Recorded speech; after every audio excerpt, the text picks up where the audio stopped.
ज्योति Jesus home में आप सभी का एक बार फिर से स्वागत है।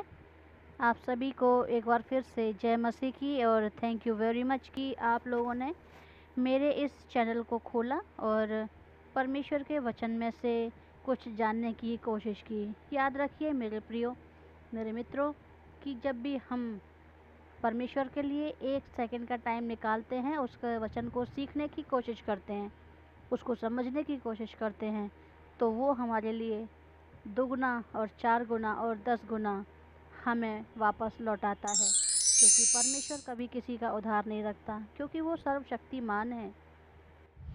तो हम उससे अपना उधार कैसे रख सकते हैं, है ना? तो इसलिए आइए मेरे प्रियो, हम शुरू करते हैं उत्पत्ति 3।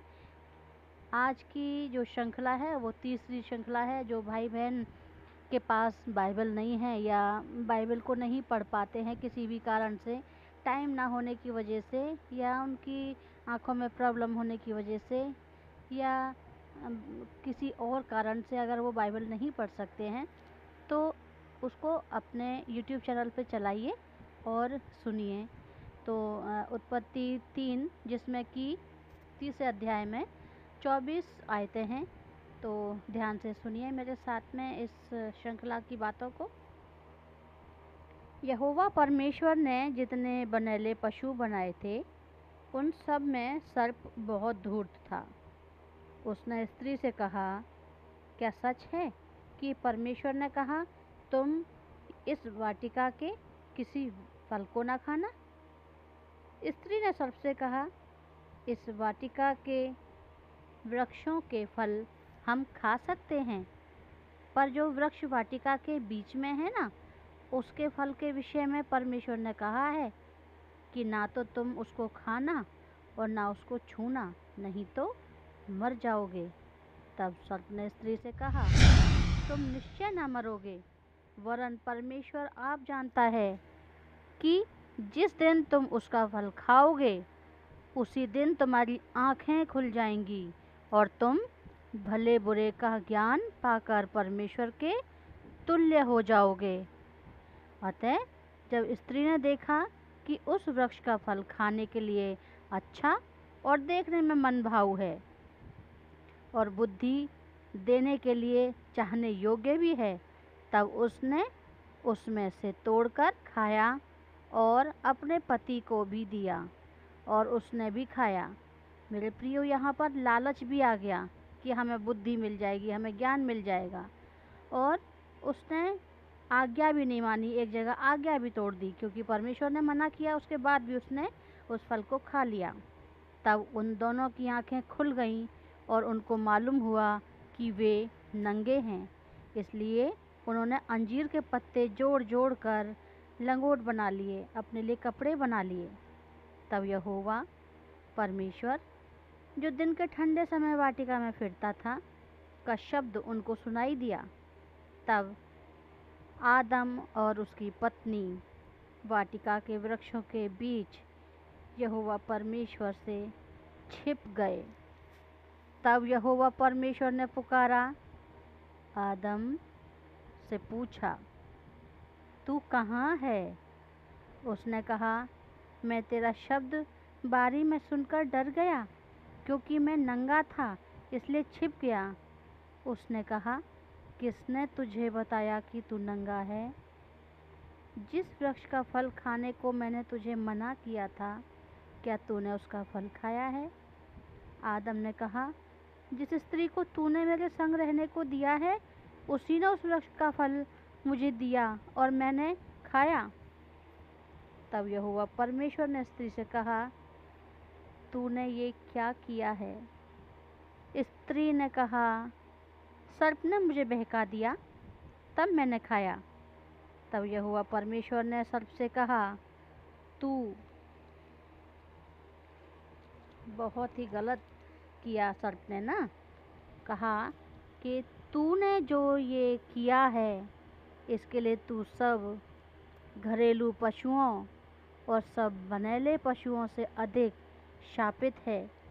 तू पेट के बल चला करेगा और जीवन भर मिट्टी चाटता रहेगा। और मैंने तेरे और इस स्त्री के बीच में और तेरे वंश और इसके वंश के बीच में बैर उत्पन्न कर दिया है, बैर उत्पन्न करूँगा। वह तेरे सिर को कुचल डालेगा और तू उसकी एड़ी को डसेगा। फिर स्त्री से कहा, मैं तेरी पीड़ा और तेरी गर्भवती होने के दुख को बहुत बढ़ाऊंगा। तू पीड़ित होकर बालक उत्पन्न करेगी और तेरी लालसा तेरे पति की ओर होगी और वह तुझ पर प्रभुता करेगा। और आदम ने उससे कहा, और आदम से उसने कहा, तूने जो अपनी पत्नी की बात सुनी और जिस वृक्ष के फल के विषय में मैंने तुझे आज्ञा दी थी कि तू उसे ना खाना, उसको तूने खाया, इसलिए भूमि तेरे कारण शापित है। तू उसकी उपज जीवन भर दुख के साथ खाया करेगा और वह तेरे लिए कांटे और ऊंट कटारे उगाएगी और तू खेत की उपज खाएगा और अपने माथे के पसीने की रोटी खाया करेगा और अंत में मिट्टी में मिल जाएगा, क्योंकि तू उसी में से निकला गया है। तू मिट्टी तो है और मिट्टी में ही फिर से मिल जाएगा। आदम ने अपनी पत्नी का नाम हव्वा रखा, क्योंकि जितने मनुष्य जीवित हैं उन सब की आदि माता वही हुई। और यहोवा परमेश्वर ने आदम और उसकी पत्नी के लिए चमड़े के अंगरखे बनाकर उनको पहना दिए। फिर यहोवा ने कहा, मनुष्य भले बुरे का ज्ञान पाकर हम में से एक के समान हो गया है, इसलिए अब ऐसा ना हो कि वह हाथ बढ़ाकर जीवन के वृक्ष का फल भी तोड़ के खा ले और सदा के लिए जीवित रहे। इसलिए यहोवा परमेश्वर ने उसको अदन की वाटिका में से निकाल दिया। पहले उसने भले बुरे का ज्ञान का जो फल था वो खा लिया। फिर परमेश्वर ने जो जीवन का वृक्ष लगा रखा था कि अगर उसको खा लेते तो वो जीवन भर जिंदा रहते, फिर वो कभी ना मरते। इसलिए परमेश्वर ने सोचा कि इन्होंने मेरी आज्ञा को नहीं माना, तो अब भी ये मेरी आज्ञा को नहीं मानेंगे और उस फल को खा लेंगे और सदा के लिए जीवित रहेंगे। इसलिए परमेश्वर ने उसको अदन की वाटिका से निकाल दिया कि वह उस भूमि पर खेती करे जिसमें से वह बनाया गया था। इसलिए आदम को उसने निकाल दिया और जीवन के वृक्ष के मार्ग का पहरा देने के लिए अदन की वाटिका के पूर्व की ओर करूबों को और चारों ओर घूमने वाली ज्वालामय तलवार को भी नियुक्त कर दिया। इस प्रकार ये हमारा वचन, जो परमेश्वर का वचन है, समाप्त होता है। इसे पढ़े जाने और सुने जाने से परमेश्वर हमें आशीष दे। आमीन। आप सभी अपने घर में स्वस्थ रहें, आराम से रहें, परमेश्वर के वचन को लेते रहें। आप सभी को जय मसीह की।